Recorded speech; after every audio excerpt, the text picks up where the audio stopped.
Bom dia, galera. Tudo bom? Bom dia, professor. Bom dia, pessoal. Tudo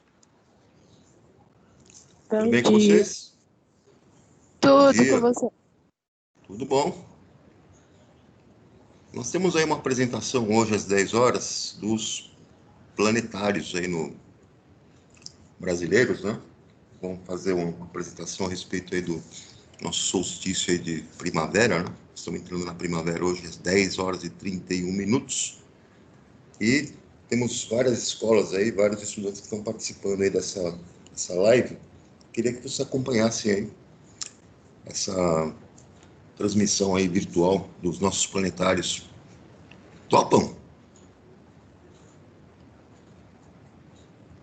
Oi, galera. Sim. Sim. Deixa eu ver. Então, os caras já começaram aqui.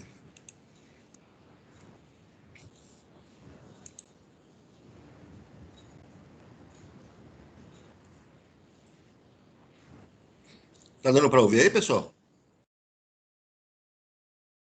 Tá ouvindo? Não, dá pra ver. O áudio não tá aparecendo? Deixa eu pôr o áudio.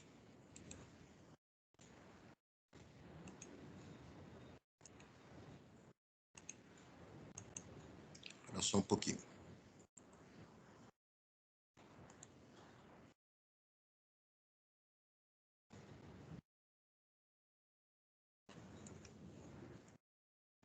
Situação e Tá dando para ouvir agora? temos backup, né? Sim, fazer- sim. Agora, Beleza. Se for o caso. Mas, de novo, quero agradecer, dar boas-vindas a todos vocês, educadores, que estão nos dando a honra da presença de vocês aqui, nesta sala virtual. E daqui a pouco a gente volta a entrar em contato com vocês, tá bom? Só tenho a avisar um pouquinho que eu estou em contato com ela aqui para ver. O problema dela é só, aparentemente, pelo que ela disse, é só o acesso ao Zoom agora. A gente resolvendo isso, a gente já começa. Abraço a todos, daqui a pouco eu volto. Sherman, passando... Então, pessoal, essa é uma sessão aí uma sessão virtual, né, da Associação Brasileira de Planetários. Nós vamos ter aí alguns astrônomos, alguns pesquisadores apresentando aí para nós, né, como é que funciona esse mecanismo aí de solstício, né? Como é que funciona aí alguns mecanismos aí da astrofísica. Eu achei interessante colocar aí a turminha para participar, para ver, né? Infelizmente, as visitas, né, reais aí, os planetários não estão permitidas aí, então eles estão fazendo aí apresentações virtuais. É bastante interessante. Vou aguardar mais um pouquinho para eles começarem e a gente já acompanha aqui. Tranquilo, galera?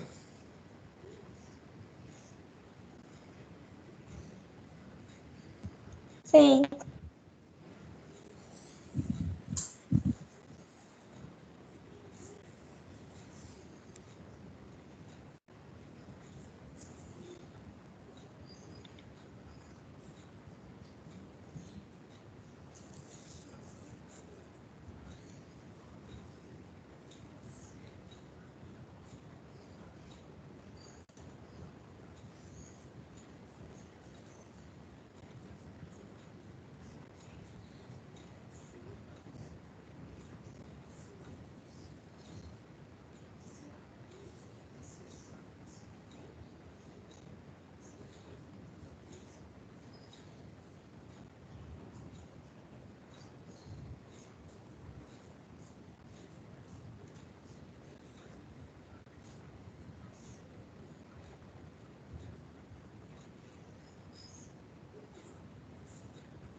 fazer pergunta, manda para o chat. Nós estamos com 2, 3, 4, 5 planetaristas atentos lá no chat também, para mandar as perguntas para a gente. Ao final da sessão, as perguntas serão respondidas por toda a equipe de planetaristas voluntários que está aqui para acompanhar vocês. Ok. Diná, resolvidos os problemas técnicos, naturais... Resolvidos. Diná já está em casa. Então, vamos começar. Miguel, responsável pela transmissão. Miguel está aqui. Ali ele. Pode ligar o microfone se quiser, Miguel. E a gente, quando começar a transmissão lá, eu começo aqui, oficialmente lá no... Miguel, dá um toque para a gente quando você puder começar. Roberto, está gravando? Desculpa. Sim. Ok, Manuel, tudo bem. Ok, vamos abrindo lá no YouTube. Bom dia a todos, bem-vindos e bem-vindas à primeira sessão virtual da ABP. Bem-vindas as crianças, os jovens, os professores e professoras, educadores em geral. Bem-vindos os papais e mamães de todo o Brasil. Vamos procurar fazer com que se sintam no interior da maior cúpula de planetário do Brasil, onde caibam todos vocês. ABP é a Associação Brasileira de Planetários, uma organização sem fins lucrativos que congrega os planetários brasileiros. Temos associados em todas as regiões do Brasil e o nosso principal objetivo é ajudar os planetários brasileiros.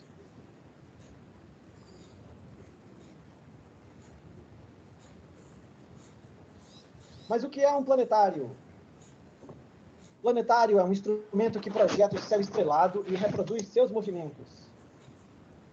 Além das estrelas, tal projetor também reproduz os planetas visíveis a olho nu, as constelações, o Sol e a Lua.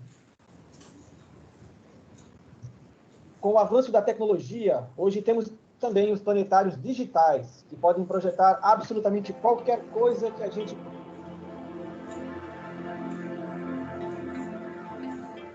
Nestas imagens, você tem alguns imagens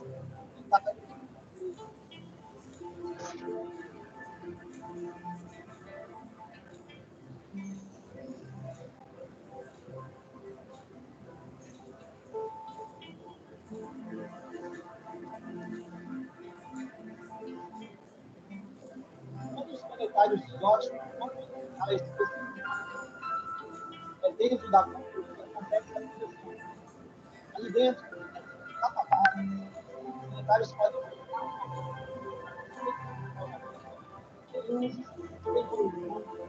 nada para algo para verificar.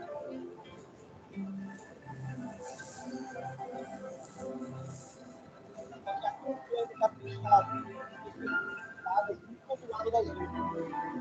E é claro que não pode acontecer em escola muito fechada. Para o bem da saúde de todos, norte a sul do Brasil, nós, como todos vocês, nada.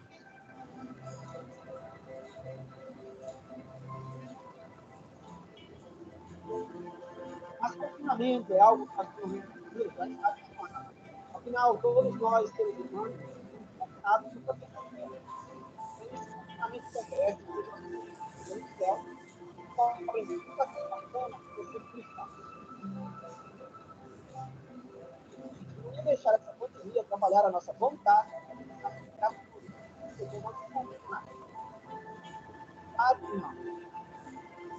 e é por isso que a Associação Brasileira de Planetários resolveu um voluntário para vocês, estudantes, professores e professoras, mamães e papais, todos assistirem juntos, mas cada um em sua casa.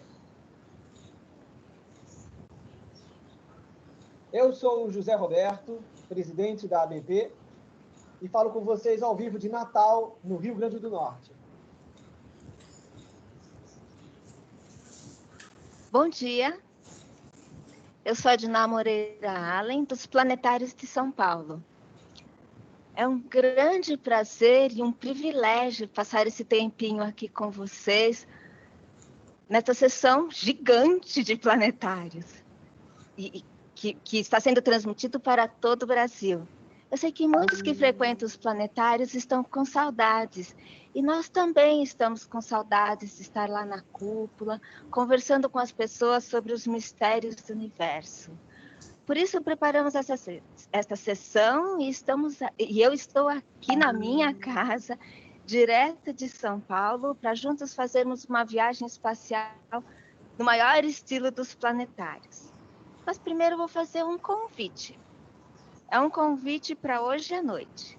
Como quase todos os planetários estão fechados, nós não podemos receber vocês nas nossas cúpulas.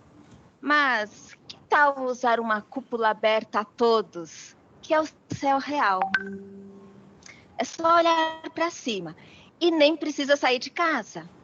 É só olhar pela janela, pela varanda, ir lá no terraço, no quintal de casa. E hoje, se vocês tiverem mais sorte do que quem está em São Paulo, que está muito nublado e chovendo desde ontem à tarde, se vocês tiverem sorte, se tiverem o céu aberto, vocês vão conseguir observar 2 planetas, Júpiter e Saturno, e ainda a Lua. E aí vocês vão me perguntar, mas para onde eu devo olhar, Dina? Então, venham comigo.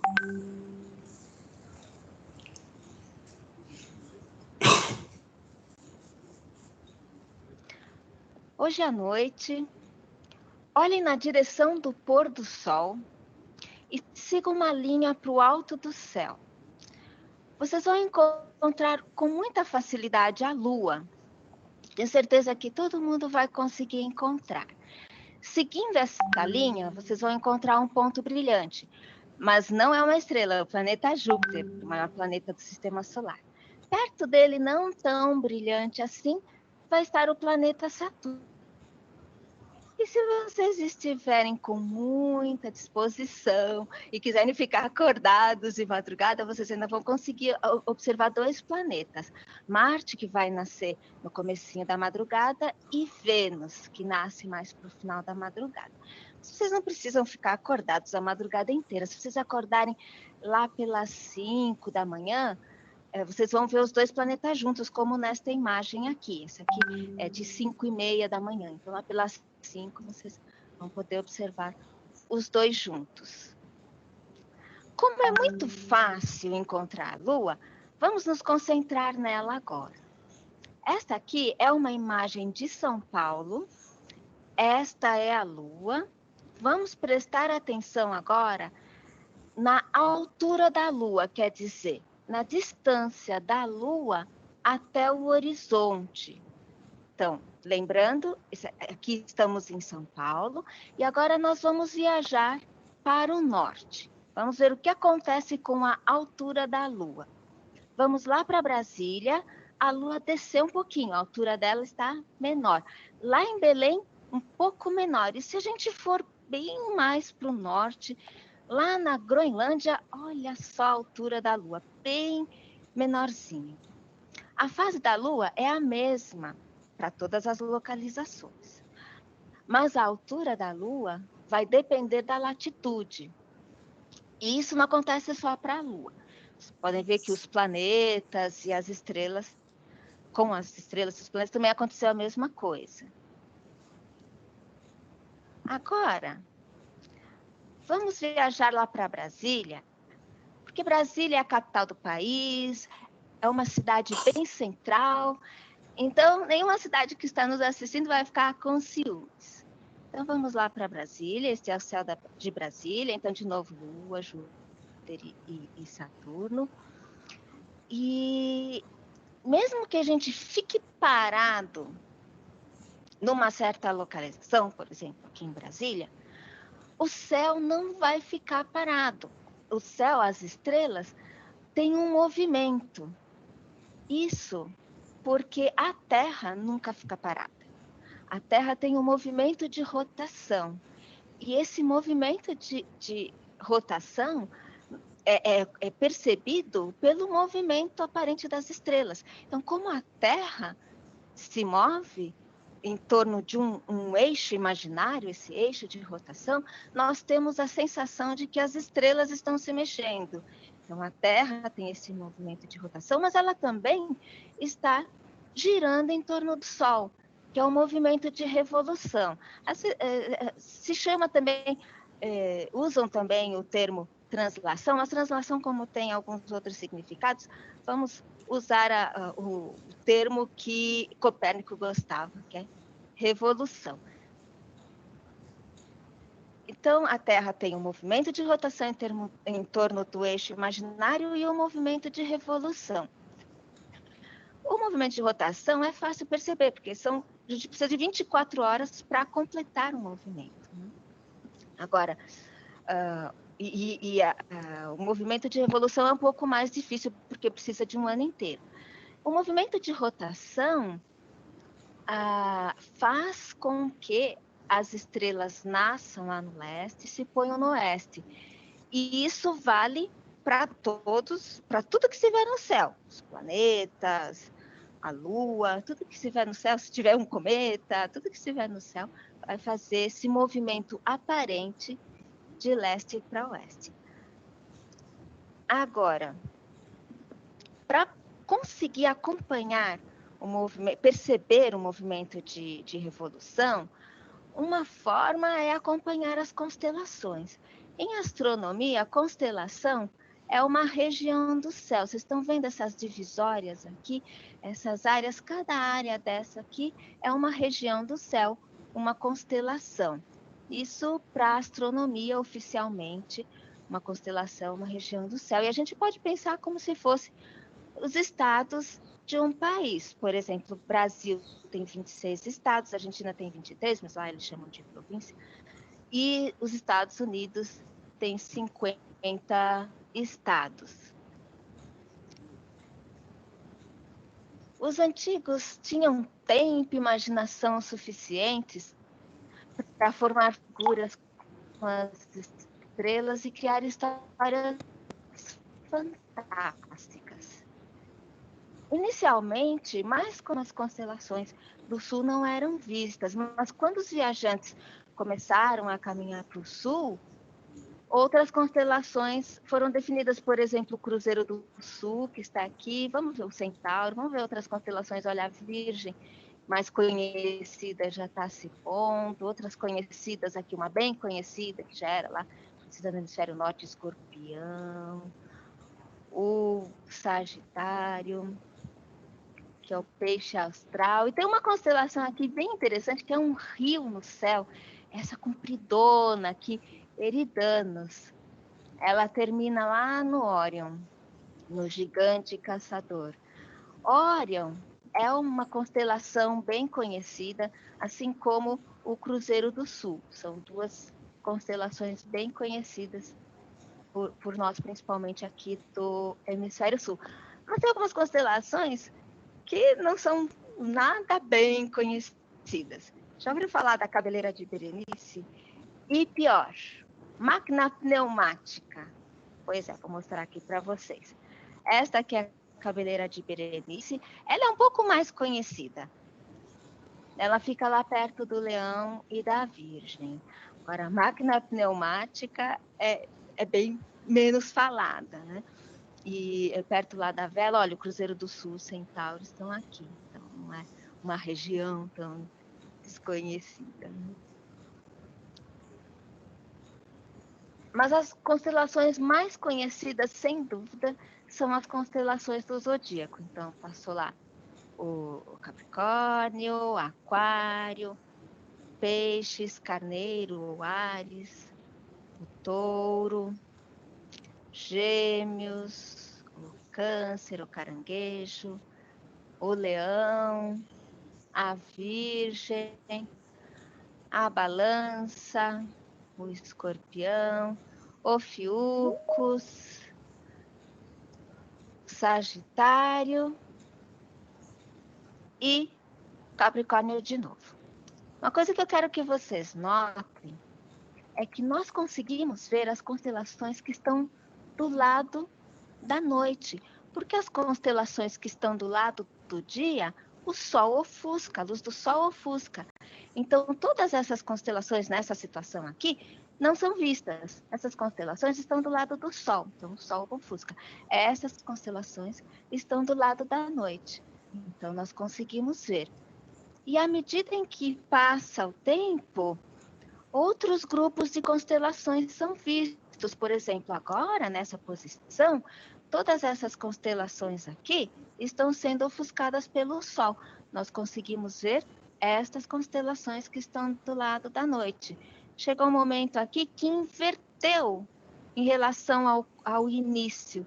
Aqui, todas essas constelações não são vistas, estão sendo ofuscadas pelo Sol, e estas aqui são vistas porque estão do lado da noite. E assim vai. O grupo de constelações que a gente consegue ver à noite depende da posição da Terra em sua órbita. Então, por exemplo, nessa imagem aqui, em fevereiro, meio de fevereiro, que é o meio do verão, logo no começo da noite a gente consegue ver o Órion. O Órion é um gigante caçador, ele é facilmente reconhecido. Mesmo aqui em São Paulo a gente consegue ver. Tem as Três Marias lá no centro, que é o cinturão do Órion. Tem essa estrelinha aqui, que é uma estrelinha vermelha, uma estrela vermelha, Betelgeuse, uma estrelinha, modo de dizer, né? Porque ela é uma gigante vermelha. E perto dele, como ele é um gigante caçador, todo caçador tem um cãozinho, então está aqui o cão maior, constelação do cão maior, que é o cão do gigante, com a estrela Sírius, que é a estrela mais brilhante do céu.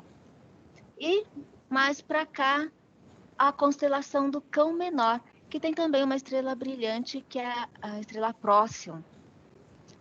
Se vocês prestarem atenção, Próxion, Betelgeuse e Sírius formam um triângulo no céu.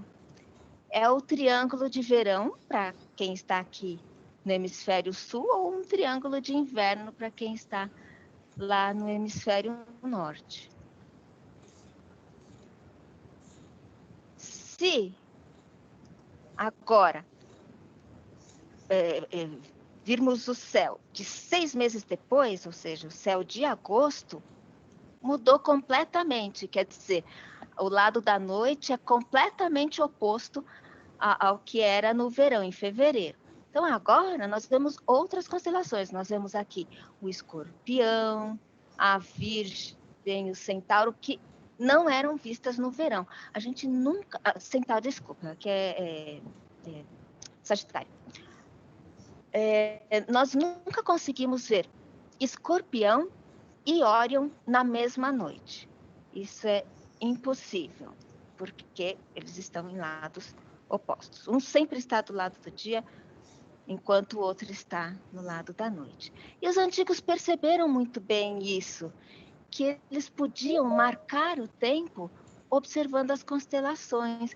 Então, eles sabiam que quando uma determinada constelação aparecia no horizonte no começo da noite, ia começar a época de seca, de cheias, de frio, calor, ou época de plantio, ou colheita.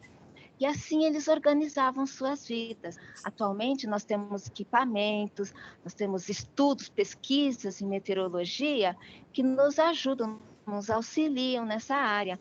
Mas antigamente eles usavam o céu para marcar a passagem do tempo. E agora eu vou contar uma história, uma das histórias fantásticas, uma versão de uma história fantástica. Mas antes, aqui nós estamos em Brasília, né? Lua, Júpiter, Saturno, em Brasília. Mas eu quero falar de algumas constelações que estão aqui mais para o norte. Então, nesse céu cortado não vai dar muito certo. Então, vamos com a nossa super velocidade lá para o norte. E daí nós conseguimos ver as constelações que eu quero. Mas antes, estão vendo esse triângulo?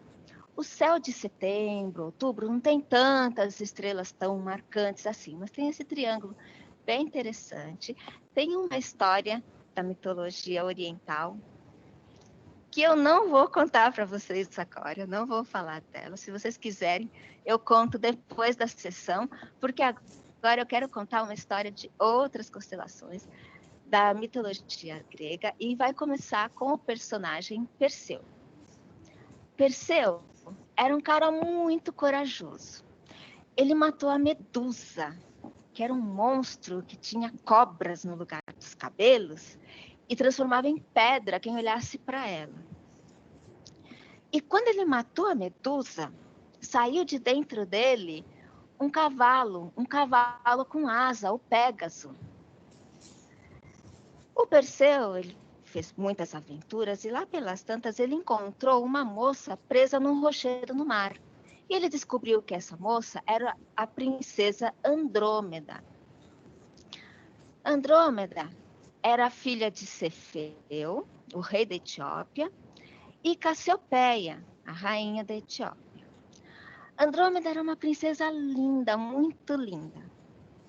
E Cassiopeia, a mãe dela, caiu na besteira de falar que Andrômeda era mais bonita do que as Nereidas. E as Nereidas eram protegidas por Poseidon, o deus dos mares. E aí Poseidon e as Nereidas ficaram muito furiosos com o que Cassiopeia falou. E daí os pais da Andrômeda, consultando um sábio, chegaram à conclusão de que o único jeito de acalmar a fúria de Poseidon e as Nereidas era oferecer a filha a um monstro marinho, Cetus. E por isso que ela estava presa no rochedo lá no mar. Mas Perseu, como era muito corajoso, ele matou o monstro, salvou a princesa e se casou com ela. E todos esses personagens viraram constelações no céu. Agora, vocês já perceberam que o céu não ilumina, o sol não ilumina a sua casa da mesma forma? Todos os dias, o caminho que o sol, a parte que o sol ilumina a sua casa, muda. Com isso, a gente consegue perceber a revolução. Vou explicar direitinho. A Terra gira em torno de um eixo de rotação que está representado aqui. E também tem um movimento de revolução que está representado... Opa, pera, deixa eu voltar um pouquinho. Está representado, deixa eu mostrar para vocês, aqui, nesta linha, que essa linha aqui está representando a órbita. Então, a combinação da desculpa. A Terra, ela não gira em torno do Sol desta forma que eu estou mostrando aqui. O eixo de rotação, ele não fica assim de pé, retinho na órbita. Ele tem uma inclinação. E a combinação da inclinação do eixo de rotação com o movimento de revolução tem um efeito muito interessante.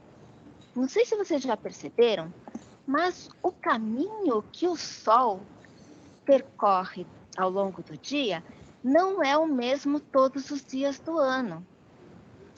Tem dias que ele percorre um caminho, ou seja, ele descreve um arco mais alto no céu, às vezes descreve um arco mais baixo no céu.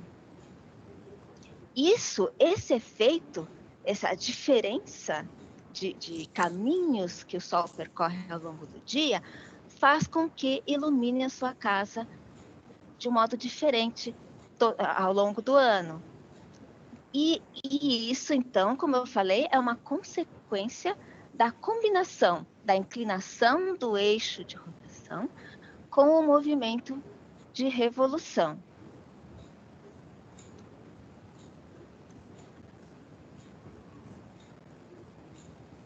E para entender isso direitinho, Vocês já perceberam outra coisa? Que o Sol não se põe no mesmo ponto do horizonte todos os dias?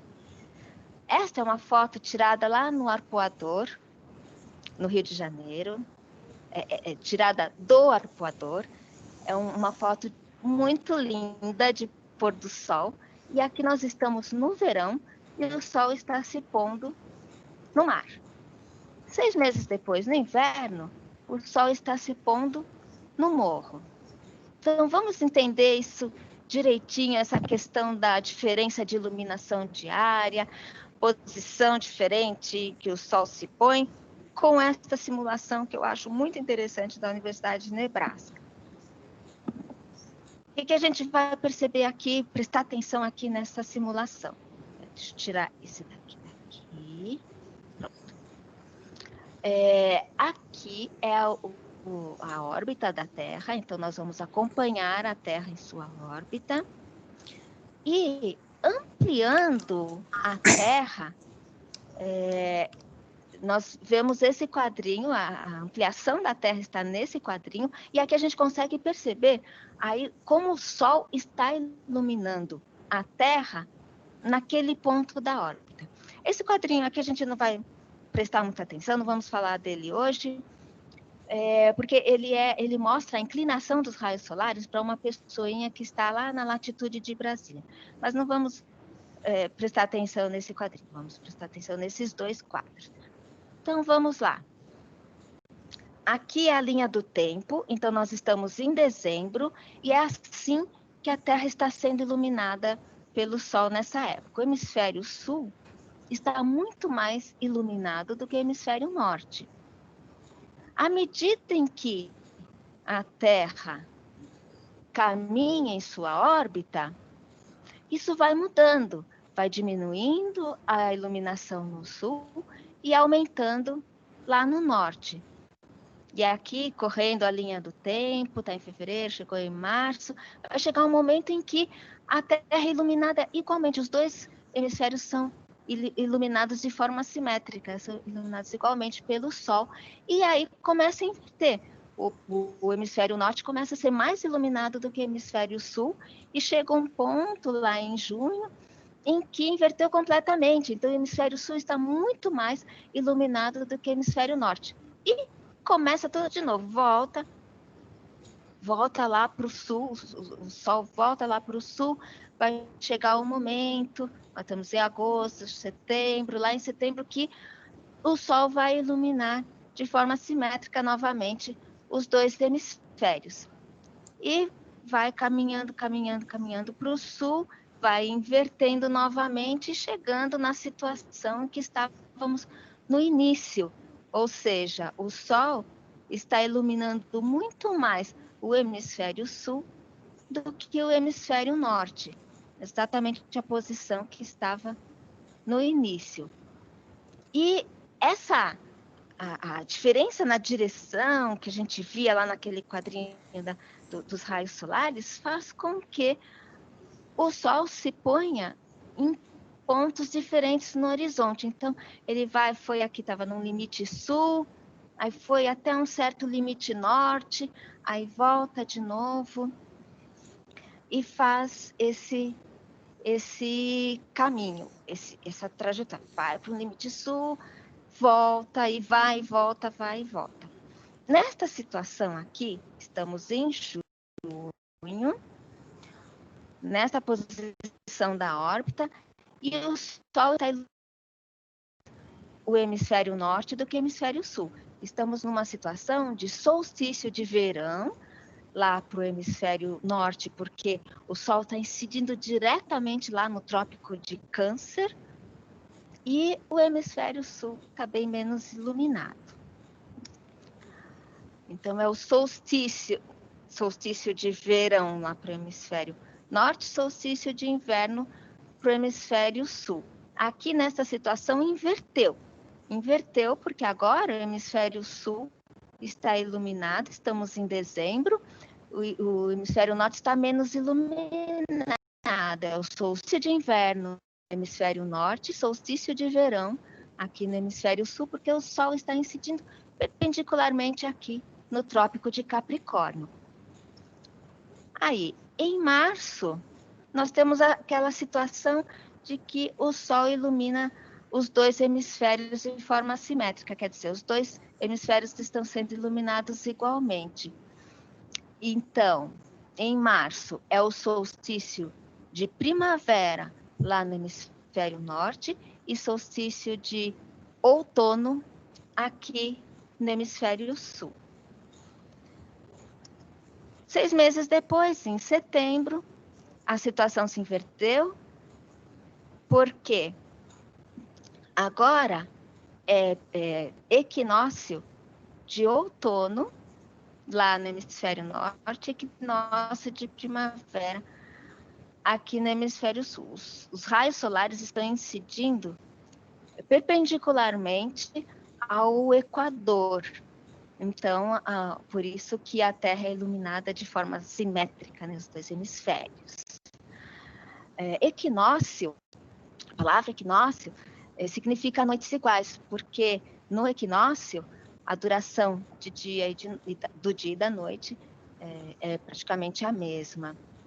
E no caso do solstício, é sol estático, porque vocês viram, o sol vai lá, para, aí, como que para, né? E volta, aí para de novo. Então, são os dois solstícios e os dois equinócios. Mas, espera aí, eu falei setembro, quer dizer, agora? Pois é, estamos justamente agora no equinócio de primavera aqui no hemisfério sul, quando o sol está iluminando de forma simétrica os dois hemisférios, e agora estamos no equinócio de primavera.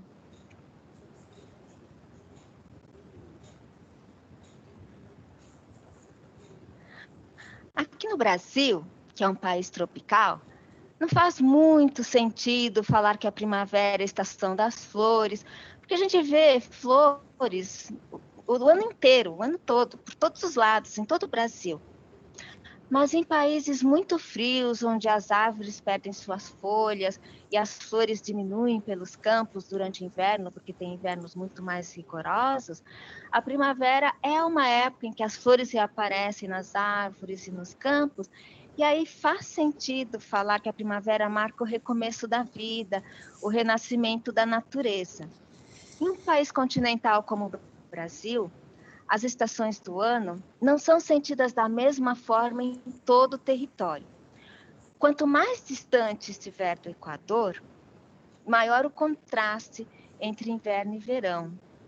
Mas para cidades próximas ao Equador, quase não se percebe a diferença de iluminação diária pelo Sol. Mas, astronomicamente falando, em setembro começa a primavera no hemisfério sul. Então, vamos todos dar as boas-vindas à primavera e torcer para que essa nova estação nos traga um recomeço e que muito em breve possamos estar todos juntos, comemorando o fim dessa pandemia e curtindo um belo céu estrelado. Um belo céu estrelado, de verdade, ou dentro da cúpula de um planetário, não é, Diná? Isso. Eu sou a Diná, diretamente de São Paulo, e vou ficando por aqui. E eu sou José Roberto, de Natal. Eu vou fazer uma pequena mudança aqui no final, Diná, porque no início a gente recebeu os relatos de que aquela introdução que eu fiz sobre os planetários, a música ficou muito alta e ninguém conseguiu ouvir aquela introdução. Então eu vou pedir para a gente repetir aquela introdução para o pessoal, principalmente o pessoal lá do YouTube, que eles não conseguiram ouvir, aquela introdução dos planetários e tal. Vou falar novamente ela e depois passar, então, para o prosseguimento, que é a parte das perguntas que o pessoal tem postado aqui no Zoom e lá no YouTube, principalmente aqui no Zoom, lá no YouTube. As crianças estão todas assistindo em casa, você imagina. As crianças, quando chegam nas nossas cúpulas, elas já fazem aquela baguncinha antes da sessão começar, né? Agora, nós todas em casa lá no YouTube, nossa, tava uma diversão. Mas então eu vou repetir, tá bom, Diná? Aí você começa de novo, coloca o vídeo, só que dessa vez você coloca o áudio bem baixinho, tá bom? A iluminação, para ver se a gente consegue. O pessoal lá, só no comecinho, aquele começo dos planetários, o pessoal não escutou direito, eu vou fazer assim, essa deixa aí para a gente E vamos começar no que é um planetário. No início eu dei as boas-vindas para todo mundo. Bom, eu vou aproveitar, dá uma paradinha, dá um instante, Dinato, no começo. Pode estar só no comecinho. Eu vou aproveitar só para falar novamente, né? Já que o pessoal lá no YouTube não nos escutou, faz de conta que eu estou falando isso no começo. Eu quero dar as boas-vindas a todos os que estão nos assistindo lá no YouTube também. As crianças, os jovens, os professores e professoras, educadores em geral, papais e mamães de todo o Brasil. Nossa ideia sempre foi fazer com que vocês se sintam bem, se sintam no interior da maior cúpula de planetário do Brasil. E, pelo visto, lá no YouTube já deu 40 mil pessoas. Essa cúpula de planetário não é só a maior do Brasil, não, viu? Essa cúpula é bem grande. Mas, então, o que eu falava no início, que lá o áudio não ficou tão claro aí para vocês. Acho que agora vocês estão me escutando, né? O que eu dizia? Eu perguntava, o que é um planetário?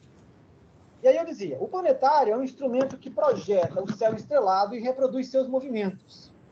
Além das estrelas, esse projetor reproduz também os planetas visíveis ao olho, as constelações, o Sol e a Lua.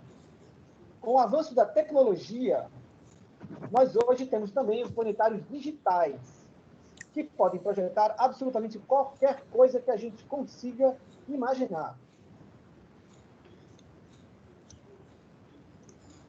Aqui, a gente estava mostrando fotos de alguns dos mais de 100 planetários que existem no nosso país.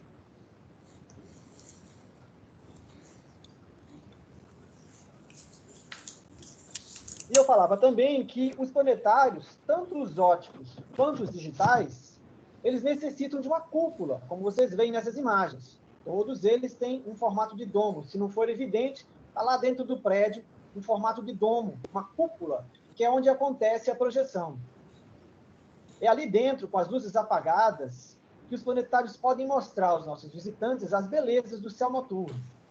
E ali dentro, a gente faz uma simulação tal que não existe poluição luminosa, não existem nuvens, não existem luzes urbanas, nada que possa atrapalhar ou nos distrair de ver um céu noturno completamente estrelado. A questão é que, se a cúpula é um lugar fechado, onde as pessoas ficam sentadas uma do lado das outras, é claro que isso não poderia acontecer nesses tempos de isolamento social que a gente está vivendo agora. Então, para o bem da saúde de todos, cúpulas de norte a sul do Brasil estão impedidas de receber o público. E aí eu falava, né, no início, que nós, assim como todos vocês, estamos confinados. Mas lembrava que o confinamento é uma coisa muito comum na astronomia. Nós já estamos muito acostumados na astronomia a esse confinamento. Afinal de contas, todos nós, seres humanos, estamos confinados no planeta Terra. E é nesse confinamento terrestre que os astrônomos estudam o céu e descobrem tanta coisa bacana que tem no espaço. E a gente, é claro, não ia deixar que essa pandemia atrapalhasse a nossa vontade de conversar sobre astronomia com o nosso público. Foi por isso que a Associação Brasileira de Planetários, a ABP, resolveu produzir essa sessão virtual de planetário que vocês acabaram de assistir, né? Essa foi a introdução. E assim eu me apresentava, né? Presidente da ABP, apresentava a Diná, nossa planetarista dos planetários de São Paulo, e a gente então tinha a sessão que vocês viram com a Diná. Agora sim, eu passo para a parte das perguntas, mas antes eu quero agradecer ao Miguel Moreno, do GEDAL, que fez a transmissão para a gente. Ele deixou até o link do canal do YouTube lá do grupo do GEDAL de Londrina, para vocês se inscreverem também, além do canal da ABP, se inscreverem no canal do GEDAL, que traz muitas novidades. Tá? Quero agradecer a Alessandra, do Planetário de Londrina, que ficou atenta lá no chat, no nosso canal do YouTube, e olha que ela deve ter tido um trabalhão, porque tinha mais de, sei lá, 30 mil, 40 mil crianças assistindo, entre pais e tal.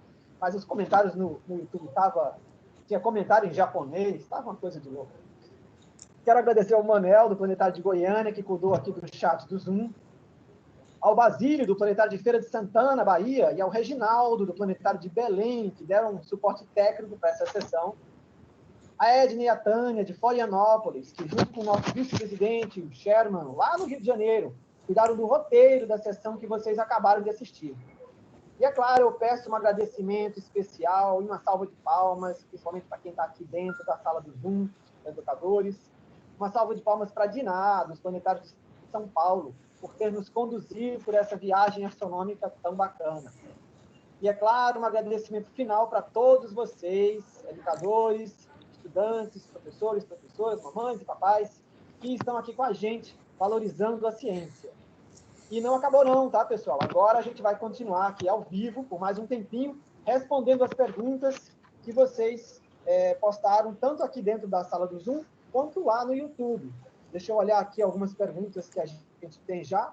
E eu vou, é claro, não vamos deixar tudo nas costas da Diná, né, que já fez essa sessão. Vou escolher alguns planetaristas, Brasil afora, para responder algumas das perguntas que estão sendo postadas aqui para a gente. Bom, tá aí, pessoal. Apresentação aí dos planetários. O que vocês acharam aí? Oi, Eu achei galera. legal. Também.